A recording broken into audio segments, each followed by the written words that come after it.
అమెరికాలో ఇప్పుడు రెండు ప్రశ్నలు. మొదటిది, ఏ క్షణంలో ట్రంప్ ఏం చేస్తాడో ఏంటో అనేది. రెండవది, అధ్యక్షుల వారి ఫ్యామిలీ 2 ఏళ్లలో అంతంత ఎలా సంపాదించారు అనేది.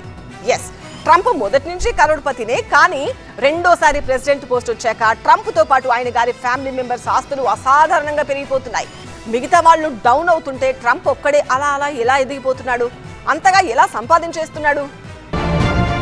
అల్లావుద్దీన్ అద్భుత దీపం ఏమన్నా దొరికిందా? ప్రపంచంలో ఎవరి వల్ల కాని వ్యాపారం చేస్తున్నారా? దీపం ఉండగానే ఫ్యామిలీ చక్కబెట్టేసుకుంటున్నారా? చివరి డౌటే వస్తోంది అందరికి. ఎందుకంటే అగ్రరాజ్యంలో అధికారం చేతిలో ఉంది. ఏ రాజ్యం మీదైనా దండెత్తి అధ్యక్షుల్ని ఎత్తుకొచ్చేంత ట్రంపరితనం ఉంది. అది చాలదా అందరినీ తొక్కేసి సంపాదించడానికి? అసాధారణంగా పెరుగుతున్న అమెరికా అధ్యక్షుడు ట్రంప్ కుటుంబ ఆస్తులు చూస్తుంటే నిజాయితీగా సంపాదించుంటారని ఈ భూ ప్రపంచంలో ఎవరూ అనుకోవడం లేదు. అమెరికా అధ్యక్షుడిగా రెండోసారి ఎన్నికైన డొనాల్డ్ ట్రంప్ యుఎస్ లోని అత్యంత సంపన్న నాయకుల్లో ఒకరు.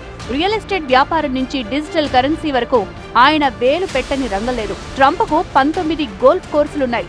అమెరికా రియల్ ఎస్టేట్ రంగంలోనూ ట్రంప్ ప్రభావం ఉంటుంది. వ్యాపార సామ్రాజ్యాన్ని భారీగా విస్తరించిన ట్రంప్ భారత్లోనూ భారీగా పెట్టుబడులు పెట్టారు. అందరిలాగే అంచెలంచెలుగా ఎదిగితే ఓకే, కానీ ట్రంప్ ఆస్తులు అసాధారణంగా పెరుగుతున్నాయి. అడ్డదారుల్లో అడ్డగోలుగా పెరుగుతున్నాయి. 2016 అమెరికా అధ్యక్ష ఎన్నికల్లో రిపబ్లికన్ పార్టీ తరపున మొదటిసారి ట్రంప్ తన అధ్యక్ష అభ్యర్థిత్వాన్ని ప్రకటించారు. ఆ సమయంలో ట్రంప్ సంపద $4.5 బిలియన్, అంటే మన భారత కరెన్సీలో 38,000 కోట్లు. తొలిసారి అమెరికా అధ్యక్షుడయ్యాక ట్రంప్ సంపద సగానికి పడిపోయింది. 2020లో 17,000 కోట్లకు తగ్గింది. 2020లో అధ్యక్ష పదవి నుంచి తప్పుకున్న తర్వాత మళ్లీ డొనాల్డ్ ట్రంప్ సంపద పెరిగింది. 2022 నాటికి డొనాల్డ్ ట్రంప్ ఆస్తుల నికర విలువ $3 బిలియన్, అంటే 25,000 కోట్లకు చేరుకుంది. 2024 నవంబర్ నాటికి డొనాల్డ్ ట్రంప్ మళ్లీ భారీగా ఆస్తులు కూడబెట్టారు. బ్లూంబెర్గ్ బిలియనీర్స్ ఇండెక్స్ ప్రకారం 2024 నవంబర్లో ట్రంప్ నికర ఆస్తుల విలువ దాదాపు 65,000 కోట్లుగా తేలింది. అమెరికా ఎన్నికల తర్వాత నవంబర్ 5న ట్రంప్ మీడియా షేర్లలో 15% భారీగా పెరుగుదల కనిపించింది.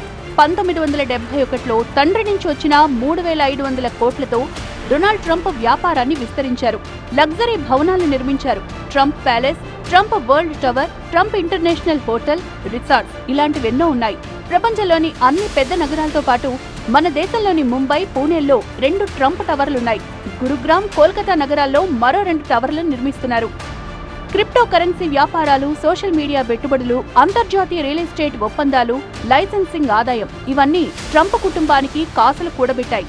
అయితే రెండోసారి అధ్యక్షుడయ్యాక మొదటి సంవత్సరం పదవీ కాలాన్ని జనవరి 20తో పూర్తి చేసుకున్న ట్రంప్ తన పదవిని అడ్డుపెట్టుకుని వ్యాపారాల్ని విస్తరిస్తున్నారన్న అనుమానాలు వస్తున్నాయి. గతంలో ఫ్లోరిడాలోని ఓ గోల్ఫ్ కోర్సును $5 మిలియన్ కొనుగోలు చేసి తర్వాత ట్యాక్స్ దాఖల్లో దాని విలువను 62 మిలియన్లుగా చూపినట్లు ఆరోపణలొచ్చాయి.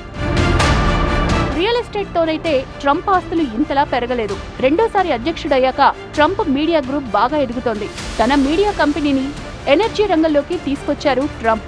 అయితే అణు, ఎనర్జీ రంగాల నియంత్రణ ప్రభుత్వ పరిధిలో ఉండడంతో ట్రంప్ డీల్స్ కొన్ని వివాదాస్పదమయ్యాయి. 2021లో క్రిప్టో కరెన్సీలను వ్యతిరేకించిన ట్రంప్ 2024 ఎన్నికల ప్రచారంలో దాన్ని ప్రోత్సహించారు. తన ప్రయోజనాల కోసం మళ్లీ తొక్కేస్తున్నారు.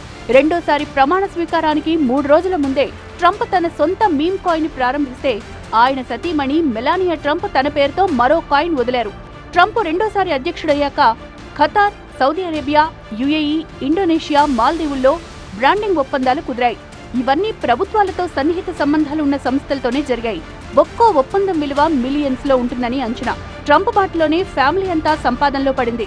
డొనాల్డ్ ట్రంప్ జూనియర్ సంపద నికర విలువ ఒకే ఏడాదిలో 6 రెట్లు పెరిగింది. సతీమణి మెలానియా ట్రంప్ ఒక డాక్యుమెంటరీకి అమెజాన్ నుంచి $28 మిలియన్ తీసుకోవడం పైన విమర్శలొచ్చాయి. మొత్తానికి అడ్డెవరన్నట్లు దీపం ఉండగానే ఇల్లు చక్కబెట్టుకునే పనిలో ఉంది ట్రంప్ ఫ్యామిలీ.